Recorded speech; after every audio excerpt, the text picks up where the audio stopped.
Assalamualaikum warahmatullahi wabarakatuh. Perkenalkan, nama saya Rehan Muhammad Zikra dengan NIM 12250114265. Ingin menjelaskan materi struktur data graf. Untuk materi yang dibahas pada kali ini yaitu pengertian graf dan juga implementasi graf. Apa itu graf?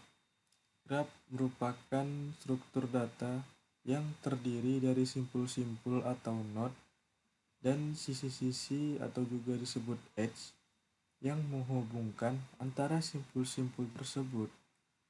Dalam graf, simpul-simpul merepresentasikan entitas atau objek, sedangkan sisi-sisi mempresentasikan hubungan atau koneksi antara entitas-entitas tersebut.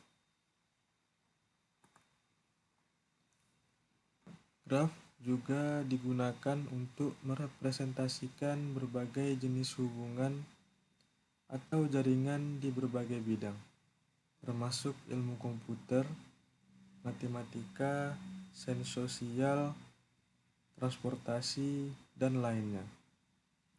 Dan terdapat dua jenis graf utama, yaitu graf terarah atau juga disebut direct graph dan graf tidak terarah atau disebut juga indirect graph.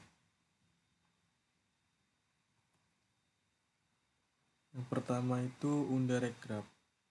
Pada graf tidak terarah, sisi-sisi tidak memiliki arah atau panah, yang artinya jika terdapat sisi yang menghubungkan simpul A dan simpul B, maka bisa dikatakan bahwa simpul A terhubung ke simpul B, dan juga sebaliknya tanpa memperhatikan arahnya, seperti contoh yang di bawah ini.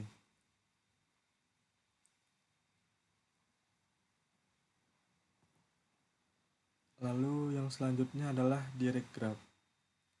Pada graf terarah, setiap sisi memiliki arah atau panah yang menunjukkan arah hubungan, yang artinya jika terdapat sisi yang menghubungkan simpul A ke simpul B, itu tidak berarti bahwa simpul B terhubung ke simpul A. Seperti ini. Simpul A terhubung ke simpul B, tidak berarti simpul B ini terhubung ke simpul A-nya. Sebaliknya juga simpul A ke simpul C. Tidak berarti simpul C itu terhubung dengan simpul A. Lalu selanjutnya yaitu implementasi graf. Implementasi graf dapat dilakukan menggunakan berbagai struktur data dan metode, tergantung pada kebutuhan dan sifat dari aplikasi atau algoritma yang digunakan. Beberapa metode umum untuk mengimplementasikan graf yaitu melibatkan representasi menggunakan matriks ketetanggaan atau disebut adjacency matrix atau daftar ketetanggaan atau biasa disebut adjacency list. Yang pertama itu adjacency matrix.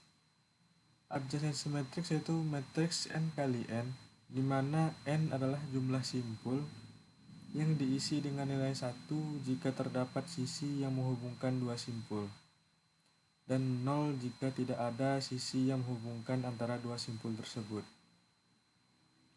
Keuntungan memakai adjacency matrix yaitu pengecekan keberadaan sisi dapat dilakukan dengan waktu yang sangat konstan atau waktu yang sangat singkat. Lalu keuntungan yang kedua yaitu cocok untuk graf yang jarang terhubung. Dan untuk kerugian dari adjacency matrix adalah membutuhkan lebih banyak ruang jika graf adalah graf yang jarang terhubung.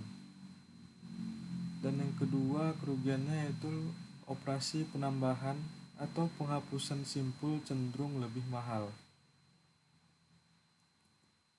Selanjutnya yaitu adjacency list. Setiap simpul memiliki daftar simpul-simpul yang terhubung dengannya. Dan untuk keuntungan adjacency list itu ialah ruang penyimpanannya lebih efisien untuk graf yang jarang terhubung. Lalu yang kedua cocok untuk memodelkan graf yang dinamis atau penambahan penghapusan simpul yang lebih efisien. Namun kerugiannya adalah pengecekan keberadaan sisi membutuhkan waktu, yang dimana rumusnya itu OD, yang mana D ini adalah derajat simpul atau jumlah simpul yang terhubung. Baiklah, kita akan melanjutkan ke contoh codingan dari implementasi graf. Baiklah, di sini kita masuk ke contoh codingan implementasi graf. Yang pertama yang kita buat itu adalah public class dulu, kelasnya untuk membuat codingannya. Lalu kita membuat objek grafnya. Di sini kita buat dulu, kita inputkan grafnya di sini. Dan kita tambahkan sisi-sisi edge-nya itu ke dalam graf tersebut.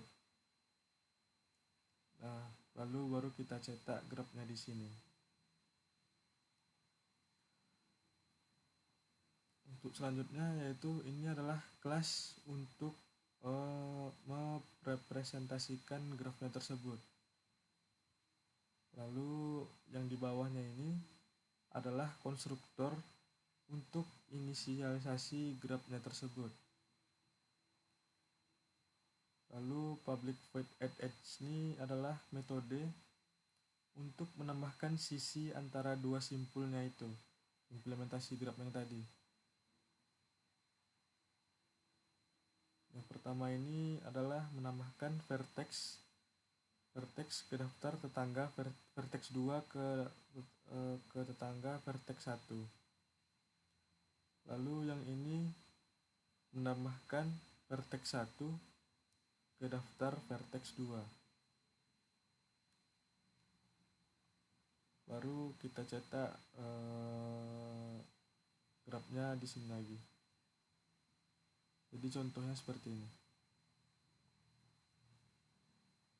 Nah, ini merupakan daftar-daftar tadi yang simpul-simpul yang terhubung tadi. Baiklah, sekian dari saya. Mohon maaf jika ada kesalahan. Terima kasih atas waktunya. Wassalamualaikum warahmatullahi wabarakatuh.